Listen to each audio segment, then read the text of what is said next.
Estoy muy contenta, muy agradecida con Dios de poder estar aquí en su casa. Me he deleitado realmente en la presencia de Dios. Es una mañana preciosa de poder estar aquí juntos, glorificando el nombre de nuestro Dios. Y quiero saludarles en árabe diciéndoles Salam wa alaikum. Eso quiere decir la paz de Dios sea con cada uno de ustedes.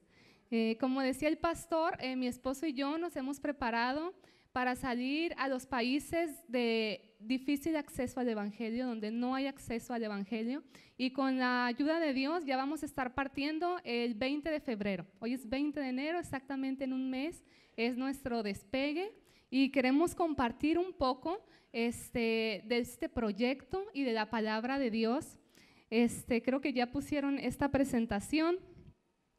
Quiero comenzar diciéndoles, hermanos, que el gran deseo de nuestro Dios que podemos nosotros encontrar cuando abrimos su palabra desde Génesis y recorremos cada libro hasta Apocalipsis, el gran deseo de Dios que está plasmado en su palabra, en sus escrituras, es que todos en la tierra, que cada pueblo le conozca y le adore por medio de su Hijo Jesucristo. Y esto va a ser así en cada tribu, en cada pueblo, en cada lengua va a llegar este mensaje glorioso que nos llegó a nosotros.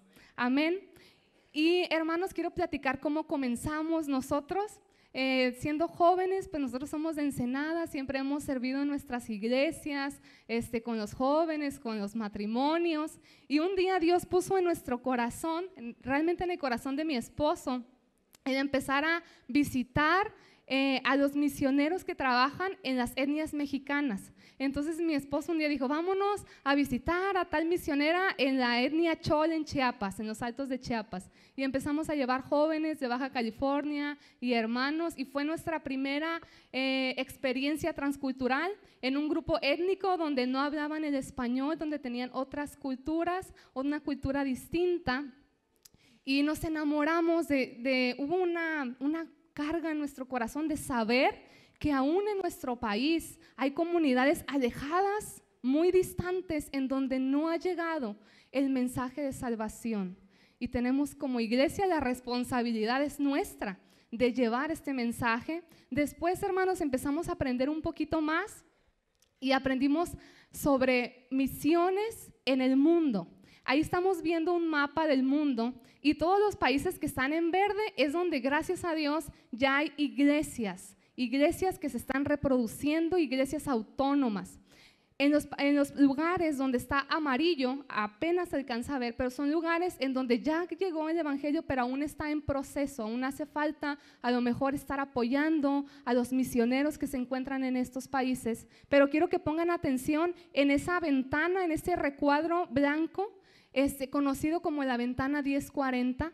En esa ventana se encuentran los países en donde aún no ha llegado la preciosa palabra de nuestro Dios. Nosotros podemos ir ahí. Yo he estado 2 veces en el norte de África y vamos a recorrer kilómetros y kilómetros y vas a conocer muchísima gente que nunca ha escuchado que Dios envió a su Hijo Jesucristo a derramar su sangre de la cruz para su salvación.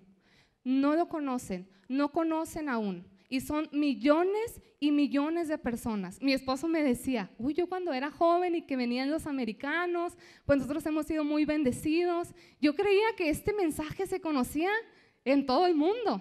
Pero cuando él se dio cuenta que había lugares así, pues fue así como una carga en nuestro corazón.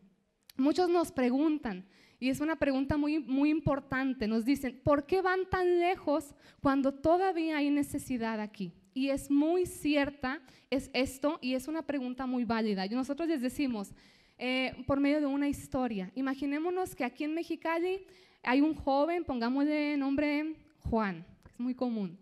Y Juan es un hombre que no es cristiano aún, que quizá ha vivido su vida en alcoholismo o en vicios, en drogas, y un día Juan se levanta y voltea a ver a su mujer y le dice, ¿sabes qué? Yo ya estoy cansado de esta vida que llevo. Yo quiero cambiar, yo quiero acercarme a Dios. ¿Ustedes creen que Juan pueda encontrar una iglesia cercana a donde él vive, en donde pueda encontrar que la respuesta a su necesidad es Jesucristo? Amén, ¿verdad? También Juan, a lo mejor entre sus compañeros de trabajo, entre su familia o entre sus amigos va a haber mínimo un cristiano que le va a poder decir que Jesucristo es la esperanza que él necesita. Y también va a poder encontrar la palabra de Dios, en donde él va a poder conocer la verdad que lo hará libre.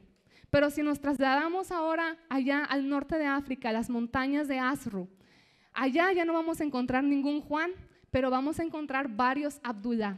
Y Abdullah es un hombre que tiene la misma necesidad que Juan de conocer el evangelio, porque Abdullah es un hombre que lo único que ha conocido es el Islam, porque es lo único que está permitido en Asru, no está permitido el cristianismo para empezar. Pero un día Abdullah se levanta y voltea a ver a una de sus 4 mujeres, porque allá pueden tener hasta 4 esposas, y le dice: ¿sabes qué? Yo estoy ya como cansado de esto del Islam, porque el Islam es una religión monótona, en donde todo es por obras, tienen que rezar 5 veces al día, y es una religión que si tú lees el Corán, habla mucho de violencia, en donde dicen que hasta tienen que matar, y donde no habla de un Dios que es relacional, de un Dios que es padre, de un Dios que es amigo, de un Dios que es amor. Y él siente ese vacío y dice: yo creo que debe de haber algo más. Pero Abdullah no sabe. Y a diferencia de Juan, Abdullah no va a encontrar ninguna iglesia cristiana, aunque recorra kilómetros y kilómetros en el norte de África, porque no hay iglesias cristianas, están prohibidas. Tampoco va a encontrar entre sus amigos ni su familia ningún cristiano, porque aún no hay cristianos en Asru. Y tampoco va a poder encontrar la palabra de Dios que esté accesible a él, a menos que vaya un misionero, hermanos. Es por eso la necesidad y el escuchar el latir del corazón de nuestro Dios, que dice: yo quiero que haya adoración para mí. Como hay un silencio de adoración en aquellos lugares, hermanos. Nuestro Dios es digno de recibir adoración. Esta imagen que vemos allí, nosotros nos impresionamos cuando caminábamos por las calles, y un día viernes volteamos y esa fue la escena. Esa es la escena un viernes, ese día que van a la mezquita. En estos países, todo el que nace en este país es musulmán, entonces todos tienen que ir a la mezquita el viernes. Obviamente no caben, entonces ves la calle tupida de los hombres y de las mujeres. Entonces cuando yo miré eso por primera vez, pues fue impresionante, ¿verdad? Pero además yo pensé en ese momento: ¿qué sentirá nuestro Dios cuando cada día, 5 veces al día, estos hombres están arrodillándose? ¿Qué sentirá nuestro Dios? Porque no se están arrodillando ante el único que es digno, el que derramó su sangre por nosotros. Y fue un dolor en mi corazón. Y nosotros debemos de abrir nuestros ojos. A veces no escuchamos de estos temas y no sabemos, pero qué bueno que tienen eso como iglesia, el deseo de conocer de las misiones, porque nuestro Dios es digno de ser adorado en cada lengua, como les decía, en cada tribu, y debe de dolernos en nuestro corazón. No podemos tolerar que Jesús haya hecho este sacrificio y que haya millones y millones de personas que no lo conozcan. Hermanos, hace 3 años nosotros empezamos a prepararnos formalmente para salir como misioneros después de hacer nuestro viaje de exploración. Y quiero platicarles un poquito brevemente sobre este país. Es un país, como les mencionaba su pastor, es un país 100% islámico. ¿Qué quiere decir eso? Que está prohibido hablar del evangelio abiertamente. Entonces es un desafío para nosotros, porque es ilegal realmente para una persona que nace en este país, es musulmana. Y no puede él un día, si decide ya no quiero ser musulmán, si él siente eso y se convierte a Jesucristo, él no puede decirlo abiertamente, porque es penado hasta con 7 años de cárcel como mínimo. Son lugares en donde hay persecución a la iglesia. Entonces la iglesia que hay allá, les voy a platicar un poco, es una iglesia que es secreta. Se tienen que reunir en secreto. Esa es la realidad del país al que vamos. Les quiero comentar un poquito de la cultura. Yo la primera vez que fui, fue una impresión muy grande cuando yo me subí al barco para llegar al lugar donde iba y empecé a ver esos hombres barbones, así como ya aquí también se usa, ¿verdad? Pero en aquel año cuando yo fui en el 2012, no era tan así, pero empecé a ver esos hombres que se miraban bien varoniles y de repente que volteo y veo que se están dando de a 4 besos o de a 5 besos y dije, caray, eso está muy raro. Ya llegué yo y empecé a caminar por la calle y miraba a los hombres, 2 hombres tomados de la mano como en esa foto. Y yo miraba a los hombres así con los dedos entrelazados y dije, ay, no, esto está más raro. Y le pregunté a una misionera que visité, ¿qué pasa con esto? Y me dice, no te asustes, no es lo que estás pensando, eso es parte de nuestra cultura. Cuando 2 hombres son amigos, así son, es normal. Igual las mujeres, a mí yo cuando iba, me llevaban al mercado, me traían de la mano y no me soltaban, es parte de su cultura. Entonces yo no le quise decir a mi esposo cuando ya me tocó ir con él, porque dije, no, pues lo voy a asustar. Y no le gusta que cuente esta historia, pero no está, así que se las voy a contar. Yo recuerdo cuando llegamos a este país, nos bajamos del tren y andábamos cargando maletas, mi esposo andaba cargando maletas y de repente volteo y ya veo un hombre que lo trae de la mano y él todo rojo. Y pues ni modo. Lo que pasa es que allá pues nos miran, querían, realmente son muy amigables, pero el muchacho que tomó la mano de mi esposo quería una propina. Le dijo, hey amigo, yo te ayudo, ven, y lo traía de la mano y mi esposo pues ya no sabía ni qué hacer. Pero esa es parte de la cultura, el choque cultural que pues lo va a sufrir mi esposo, más que yo.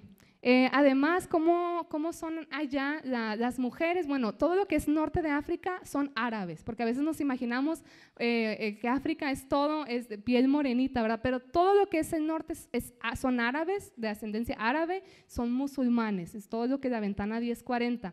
Las mujeres que están casadas, ellas andan con ropa normal en su casa, pero para salir a la calle usan su túnica que se llama chilaba y tienen que cubrir el cabello, parte del cuello y del pecho. La mujer que está casada está obligada a salir así. Las que son jovencitas o niñas no están obligadas, pero ya depende de cada familia. La mayoría del país se viste como está a su mano izquierda, las mujeres de acá. Y vamos a encontrar siempre en cada manzana, vamos a encontrar musulmanes radicales, que son los que están a su derecha, que son la mujer que usa la burka, ese traje negro se llama burka, ellas solamente pueden mostrar los ojos, hasta guantes usan. Entonces es la manera como son allá, y los hombres sí andan más normal, solamente en día viernes, o los musulmanes radicales son los que siempre traen con su atuendo, su gorrito y se dejan la barba súper larga, pero realmente los hombres los vas a ver pues más normales.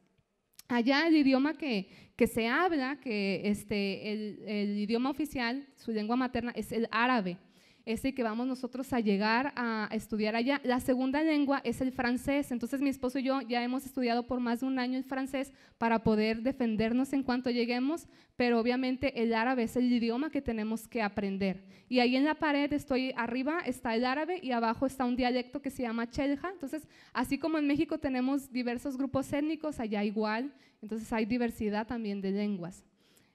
Oren mucho por nosotros para que aprendamos el idioma. Se preguntarán, ¿cómo le hacen entonces para compartir el evangelio? La manera es haciendo amistad, es por medio de esa relacional.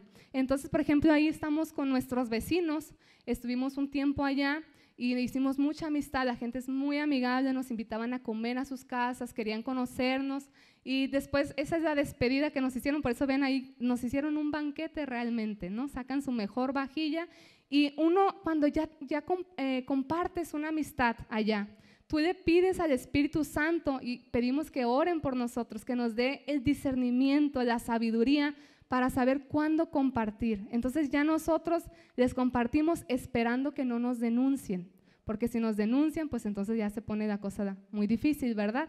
Entonces esa es la manera. Y por ejemplo ahí vemos parte de la cultura, ellos no usan cubiertos para comer, ahí no van a encontrar ningún cubierto, los usan para cocinar, ellos usan su mano derecha para comer. Eso también es parte de la cultura.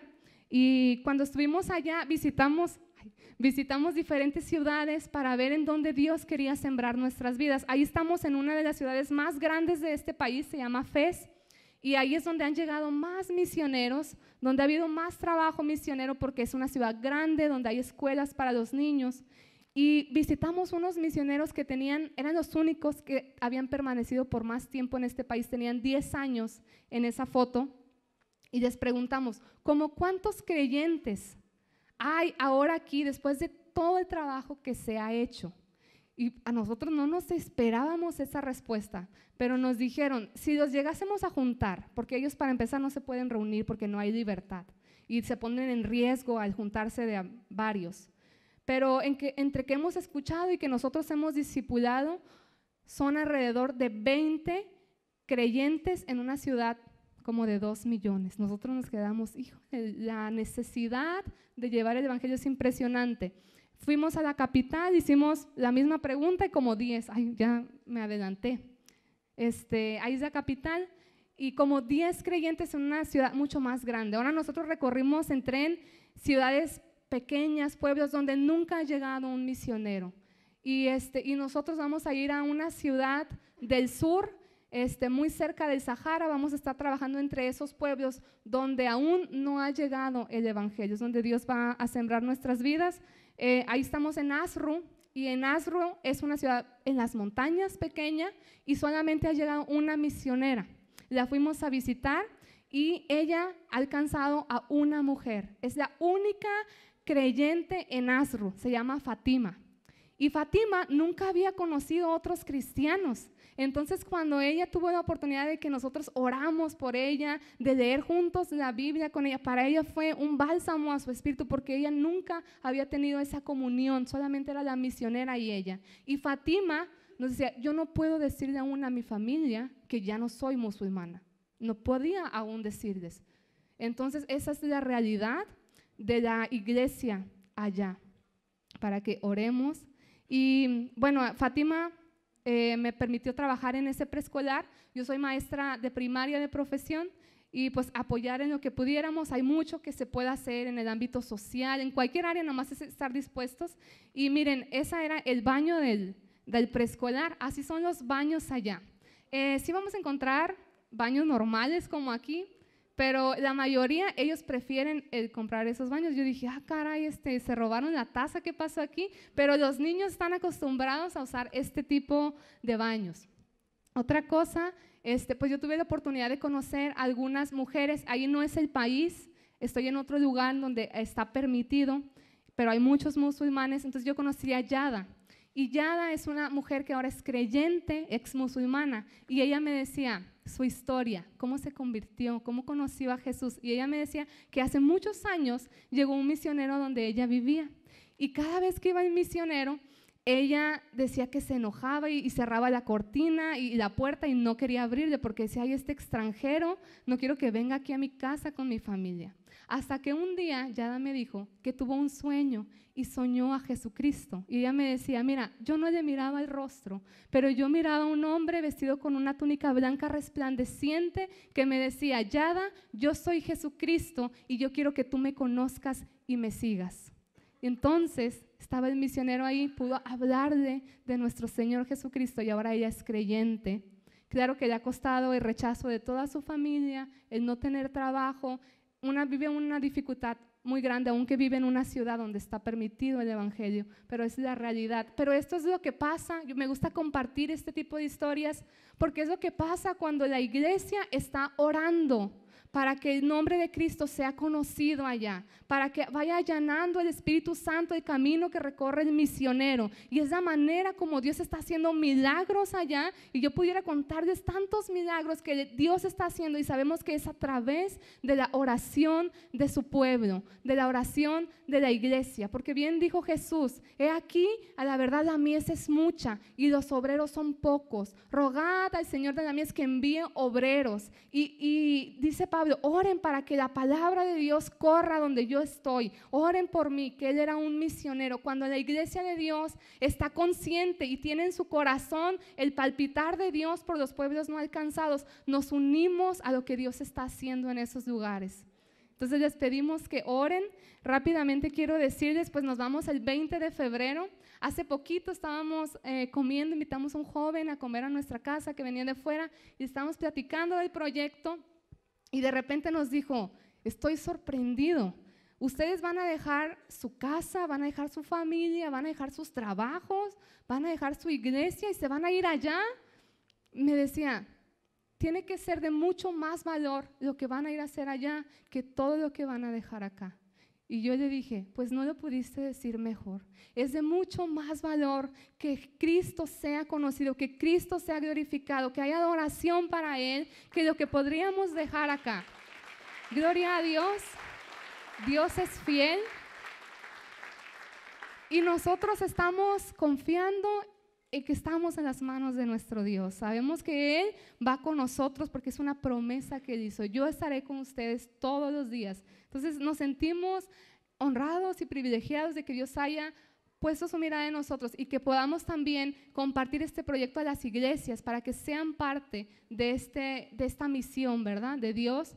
Nosotros vamos a estar allá haciendo diferentes cosas y queremos invitarles para que sean parte en alguna de estas 3 cosas, hermanos. La primera es la más importante, la que nosotros pedimos que nos recuerden en oración y que sean parte de nuestra red de intercesores.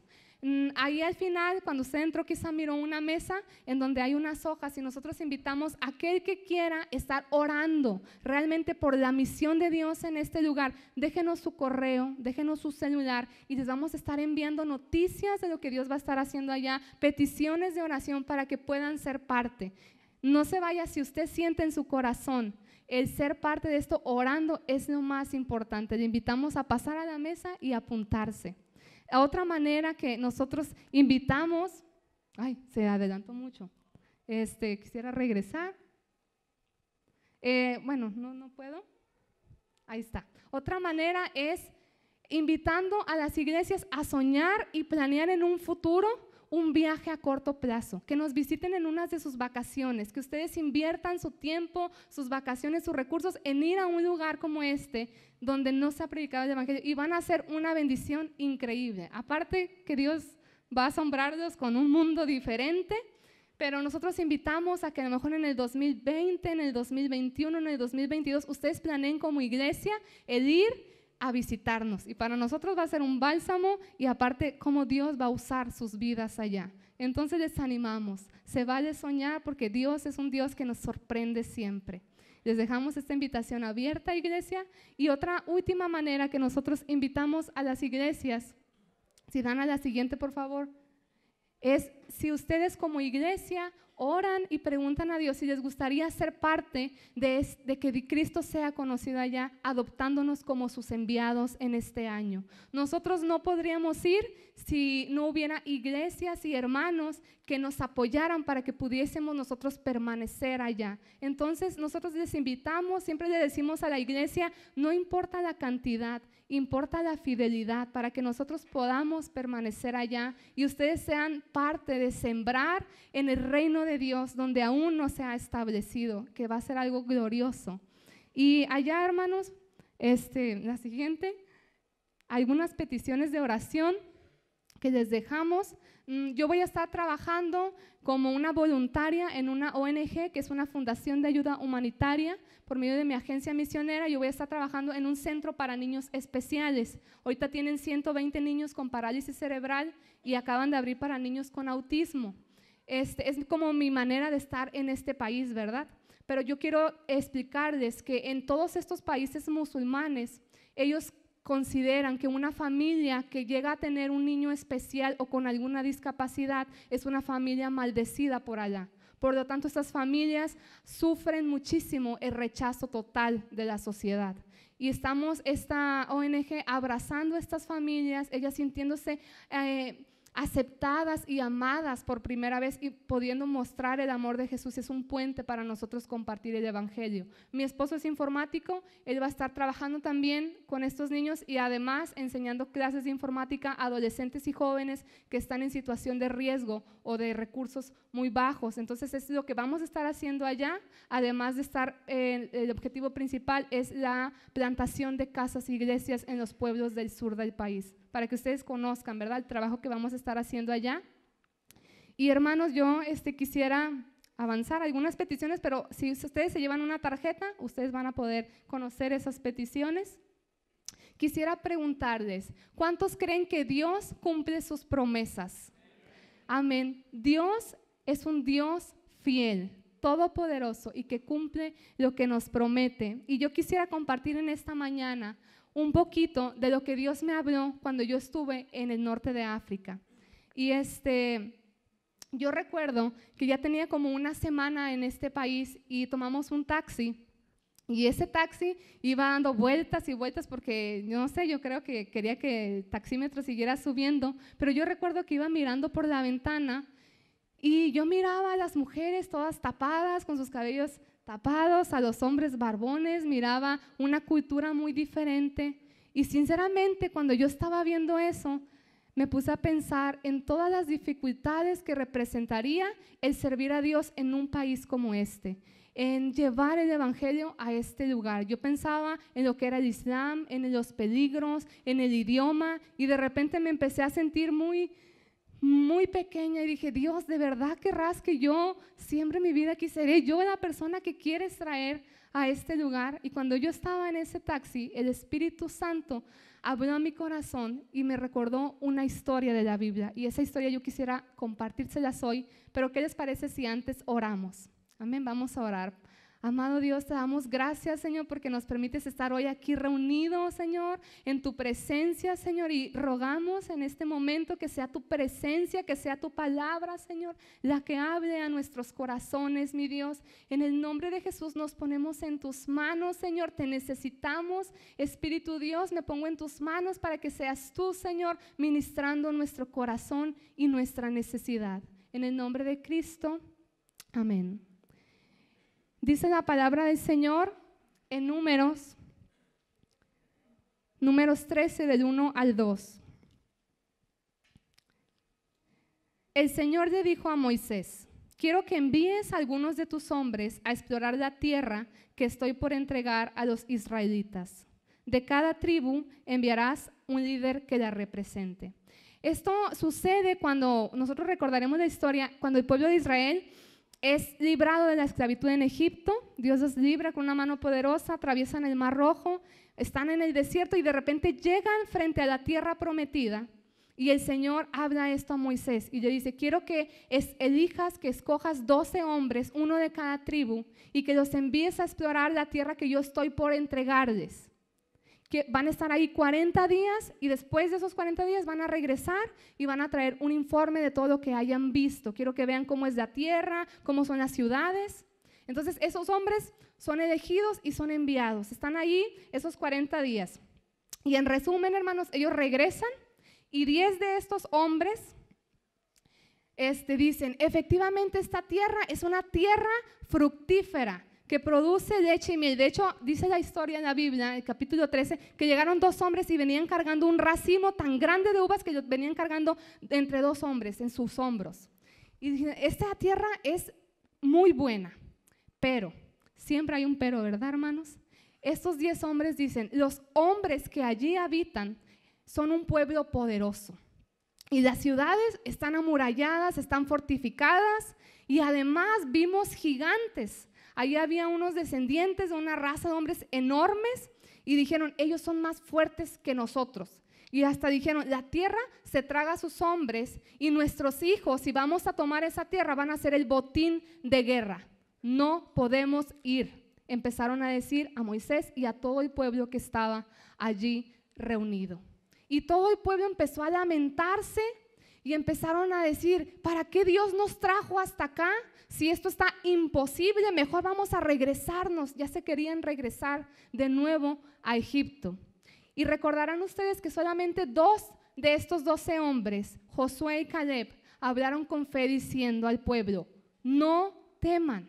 El Señor dijo que Él nos iba a entregar esta tierra y Él es todopoderoso para dárnosla. Pero cuando estos 2 hombres dijeron eso, todo el pueblo empezó a decir que mejor los apedrearan. Imagínense la escena. Ellos hablando con fe, diciéndole al pueblo que creyeran en la promesa de Dios, y lo único que se encuentran es oposición, que hasta querían matarlos. Y dice la palabra de Dios que entonces Dios mismo tuvo que intervenir, bajó su presencia para que no hiciera esto el pueblo. Y a veces, no sé si les suene familiar, que nosotros, Dios pone en nuestro corazón el servirle y decimos: vamos a hacerlo, y lo que nos topamos es oposición como en esta historia. No nos sorprendamos porque vamos a tener dificultades, pero sigamos el ejemplo de Josué y Caleb, que ellos no se dejaron desanimar y creyeron en la promesa de Dios. ¿Qué pasó después? Si avanzamos en esta historia, vemos que Dios descendió y tuvo que hablar a ese pueblo incrédulo que no quiso creer en la promesa de Dios, y vino el castigo, que yo quiero que lo leamos en Números 14, del 22 al 23. Dice el Señor: todos los que vieron mi gloria y mis señales que he hecho en Egipto y en el desierto, y me han tentado ya 10 veces, y no han oído mi voz, no verán la tierra de la cual juré a sus padres. No, ninguno de los que me han irritado la verá. Y esta escena a mí se me hace una escena tan triste, tan desoladora, porque esta generación era la generación que había visto la mano de Dios librarlos con poder con esas 10 plagas de Faraón, la que habían cruzado el Mar Rojo en seco, la que había comido el maná que Dios les había enviado en el desierto, la única generación que vio la gloria de Dios en el Sinaí. Pero cuando llegó el momento de estar frente a esa promesa, frente a la tierra prometida, ellos miraron solamente a sí mismos, sus fuerzas, y no a Dios, y renunciaron. Fue una generación que renunció a la promesa de Dios para ellos. Y saben, yo cuando leo esta historia, yo entiendo que Dios no era necesario que enviara 12 espías a explorar la tierra, porque Él sabía que esa tierra era buena. Él ya conocía el informe. Realmente lo que Dios quería era probar la fe de su pueblo. Y este pueblo resultó falto de fe ese día en el desierto. ¿Y cuántas veces no nos ha pasado lo mismo, hermanos? Dudando en momentos donde se requiere fe. Aunque hemos visto la mano de Dios obrar en nuestras vidas con poder, no nos animamos a ir enfrente por temor. Y vemos nuestras fuerzas y no vemos a Dios. Entonces, en esta historia hay 3 lecciones muy importantes que podemos aprender, que yo quiero compartir con ustedes. Y la primera es, ahí va a aparecer: Dios no promete nada que no va a cumplir. Nuestro Dios no promete nada que Él no vaya a cumplir. ¿Saben cuándo inició la historia de la conquista de la tierra prometida? No terminó allí, en ese triste desierto, pero tampoco empezó allí al enviar esos espías. ¿Saben que empezó 500 años atrás? Y empezó básicamente con 3 elementos: Dios, un hombre llamado Abraham y una promesa que se convirtió en un pacto. Y yo quiero que la leamos. Está en Génesis 22, del 16 al 18. Dice el Señor: yo he jurado por mí mismo que por esto que has hecho de no negarme a tu único hijo, ciertamente te bendeciré. Multiplicaré tu descendencia como las estrellas del cielo y como la arena que hay a la orilla del mar. Tu descendencia conquistará las ciudades de sus enemigos. En tu simiente serán bendecidas todas las naciones de la tierra, por cuanto atendiste a mi voz. 500 años antes, el Señor habla a Abraham, después de que él estuvo dispuesto a entregar en sacrificio a Isaac. Lo detiene y le dice: yo tengo una promesa para ti, que consistía básicamente en una descendencia que nadie podría contar, que consistía en una tierra que él iba a entregar para su descendencia, y en bendición material y en bendición espiritual para las naciones. Y ¿saben cuántos creen que Dios cumple sus promesas? Dijimos amén. Y si Dios había prometido darles esa tierra, Dios se las iba a dar. Pero yo quiero que pensemos en nuestras vidas. A veces pasamos nosotros por circunstancias en la vida en que alguien nos ha prometido algo y esa persona no ha cumplido y ha fallado. O a lo mejor al revés, nosotros hemos hecho una promesa que no hemos podido cumplir, porque nosotros no tenemos el control de las situaciones, y entonces a lo mejor algo pasó y no pudimos cumplir esa promesa. Pero con Dios es diferente, porque nuestro Dios tiene el control absolutamente de todo. De toda nuestra vida Él tiene el control. Entonces, si Dios nos promete algo, Él va a cumplir esa promesa, porque Él está en control de cada cosa en nuestras vidas. Sus promesas están garantizadas y la garantía que nos da Dios no se acaba ni se caduca. Dios lo que promete, Él lo cumple.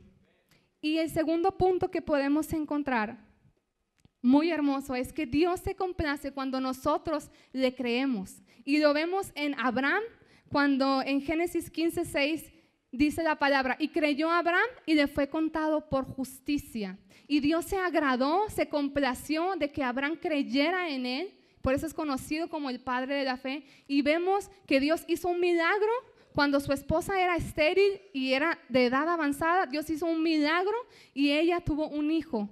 Y además vemos cómo el Señor estaba con Abraham en cada aspecto de su vida. Él le daba gracia con los hombres y Dios lo bendijo grandemente. Y en esta historia vemos a estos dos hombres, Josué y Caleb, que le creyeron a Dios y Dios se complació de ellos. Y miren lo que dice la palabra en Números 14:24. En la siguiente dice, en cambio, a mi siervo Caleb, que ha mostrado una actitud diferente y me ha sido fiel, le daré posesión de la tierra que exploró y su descendencia la heredará. Miren cómo miró Dios a Caleb. Él tenía una actitud diferente. Él era fiel a Dios. Qué hermoso sería que Dios nos mirara así a nosotros y que dijera, mira, mi hija, mi hijo tiene una actitud diferente a los demás. Él me es fiel, ella me es fiel. ¿Usted quiere complacer a Dios? Si usted quiere complacer a Dios, crea en sus promesas, porque sin fe es imposible agradar a Dios. Y saben, tener fe es más que palabras, que decir yo creo. Tener fe es una convicción que no se mueve ni con el viento, ni con la circunstancia, ni con la prueba más difícil que enfrentemos. Tener fe es un acto de adoración. Y así como el pueblo fue probada su fe, Dios va a pasarnos por desiertos en donde va a probar nuestra fe. ¿Qué actitud vamos a tener nosotros? ¿Qué dirá Dios de nosotros? Nuestra fe es un acto de adoración a nuestro Dios. Y el tercer punto, hermanos, en la siguiente, es que Dios levanta hombres con fe que Él usa para cumplir su promesa. Miren, después de que Dios castigó al pueblo por su incredulidad, si seguimos leyendo el capítulo 14, vamos a leerlo, dijo el Señor, solo entrarán en ella Caleb, hijo de Jefone, y Josué, hijo de Nun. También entrarán en la tierra los niños, esos que ustedes dijeron que serían botín de guerra, y serán ellos los que gocen de la tierra que ustedes rechazaron.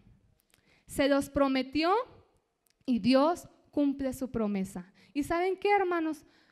Esos niños crecieron y 40 años después, una nueva generación, esos niños se pararon delante de la tierra prometida. Y otra vez Dios le dijo, pero esta vez a Josué, quiero que envíes 2 espías a explorar esta tierra y que te traigan un informe. La historia se repitió. Pero ¿qué pasó cuando estos 2 espías nuevos de esta nueva generación regresaron? El informe fue completamente diferente y yo quiero que lo leamos juntos, va a aparecer ahí en la pantalla y dice así, lo leemos juntos. Ellos dijeron, el Señor ha entregado todo el país en nuestras manos. Vamos a decirlo otra vez, el Señor ha entregado todo el país en nuestras manos. Qué diferente, ¿verdad? El informe. Pero yo me pregunto, ¿qué acaso ya no estaban esas murallas altas ahí? ¿Qué acaso ya los gigantes no estaban ahí? ¿O acaso el río caudaloso que impedía el paso para llegar se había secado? No, el río dice la palabra que estaba desbordante. En una época del año en donde el agua estaba desbordante. Las murallas estaban en alto y fortificadas y los gigantes seguían dominando la tierra. Entonces, ¿qué es lo diferente? ¿Qué fue lo que pasó? Porque en esos 40 años tampoco el pueblo de Israel empezó a desarrollar bombas o cohetes o catapultas para poder derribar las murallas, ni construyó barcos, nada de eso. ellos solamente tenían una promesa de parte de Dios y sabían que esa promesa tenía garantía y ellos la creían y la creyeron. Y ellos sabían que comparado con el poder de Dios, ese río caudaloso no eran más que gotas de aguas, y comparado con el poder de Dios, esas murallas no eran más que polvo, porque sabían en qué Dios estaban confiando. Y la historia la conocemos, ¿verdad, hermanos? ¿Qué fue lo que pasó? Cuando ellos se acercaron y los sacerdotes pusieron su pie cargando el arca, el río dice que se abrió y ellos pudieron atravesar el río en seco. ¿Y luego qué pasó cuando llegaron a las murallas? Dice la palabra de Dios que después de rodear la muralla y dar ese grito de guerra, el Señor hizo que esas murallas se cayeran. Y aparte, hermanos, recordemos la historia que dice que hasta el más jovencito del pueblo de Israel llegó a matar al más grande de los gigantes con una sola piedra. Ese fue el resultado de la historia, porque Dios cumple lo que Él promete. Así es nuestro Dios.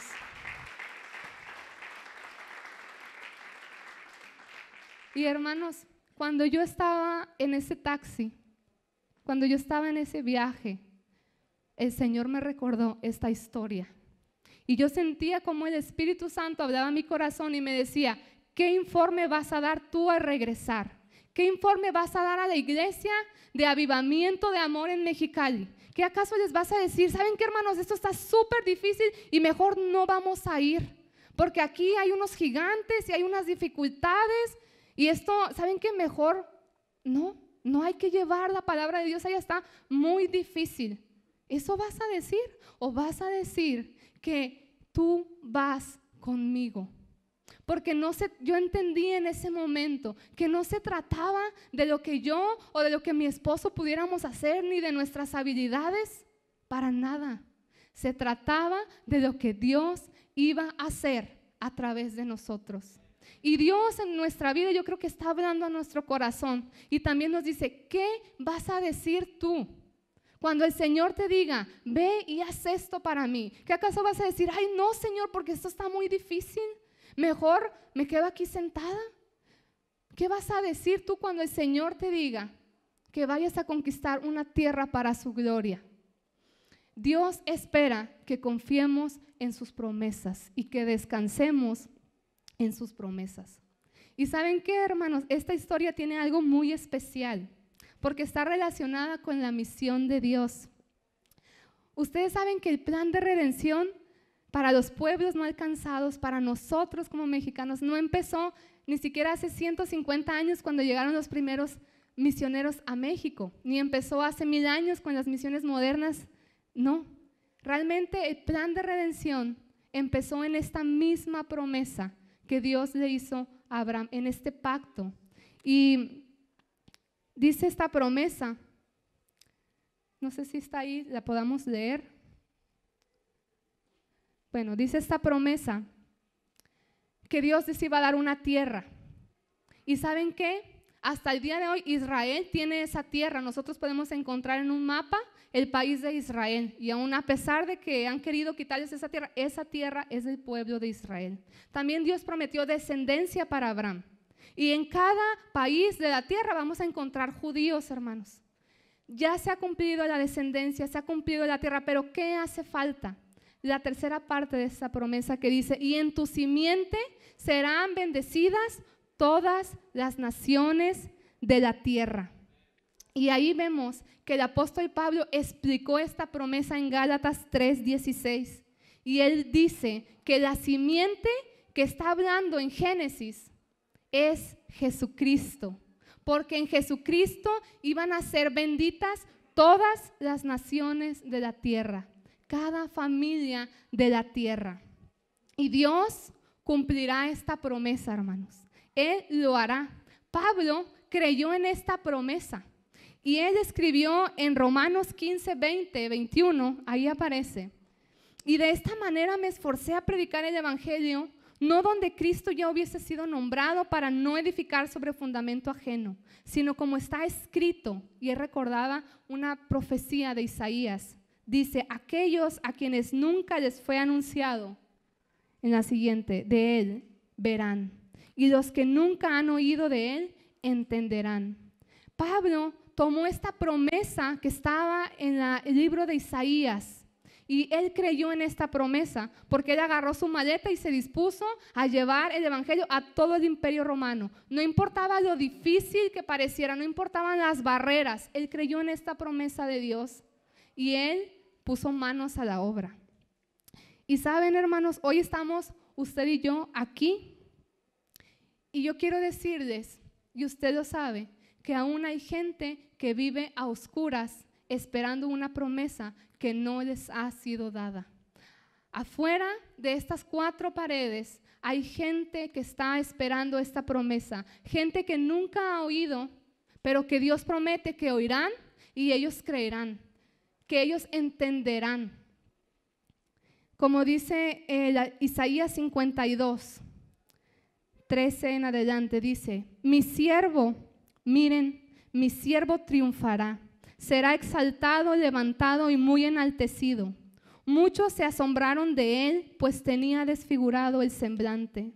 Nada de humano tenía su aspecto. Del mismo modo, muchas naciones se asombrarán y en su presencia enmudecerán los reyes, porque verán lo que no se les había anunciado y entenderán lo que no habían oído. Y esta es una promesa de parte de Dios. Y si Él lo prometió, Él lo va a cumplir. Y Dios quiere levantar gente aquí que crea en su promesa y que esté dispuesto a dar ese paso de fe y de valentía. Gente que siembre, que riegue, porque a su tiempo Dios cumplirá su promesa. ¿Le crees, hermano?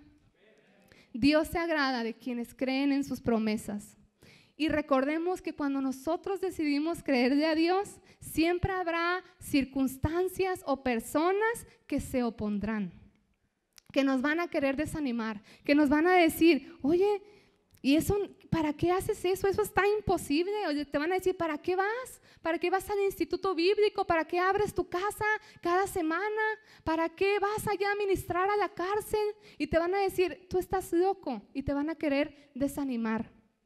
Pero Dios busca fe en ti y busca que tú confíes en sus promesas. Dios quiere que creamos en Él, pero también que actuemos y nos levantemos. Y yo sé que Dios te ha dado a ti un llamado específico. Si tú estás escuchando hoy su voz, tú puedes sentir como Dios y el Espíritu de Dios te dice: cree en mis promesas porque vas a ver mi gloria. Y sabes, no va a ser fácil, porque no fue fácil esta guerra que empezó el pueblo de Israel para conquistar y traer justicia a estos pueblos. Vamos a tener que pelear, vamos a tener que sudar, vamos a tener que esforzarnos, pero debemos tener confianza en nuestro Dios, de que tenemos un Dios que cumple lo que Él promete. Y el Señor ha dicho que Él está con nosotros todos los días hasta el fin del mundo. Acuérdate de esa promesa. Y el Señor ha prometido que todo lo que sucede a los que amamos a Dios es para bien. Así que no importa cuán dura sea la prueba, cuán difícil sea la circunstancia que tú estés viviendo, el Señor te dice: yo tengo el control y yo cumplo mi palabra. Acuérdate de esa promesa porque es Dios hablando a tu corazón. Y yo quiero, por último, hermanos, invitarles. Yo sé que Dios ha hablado a nuestro corazón, pero yo quiero invitarte ahora que tú respondas a Dios. ¿Qué te parece si nos ponemos de pie y venimos delante de la presencia de Dios y le respondemos?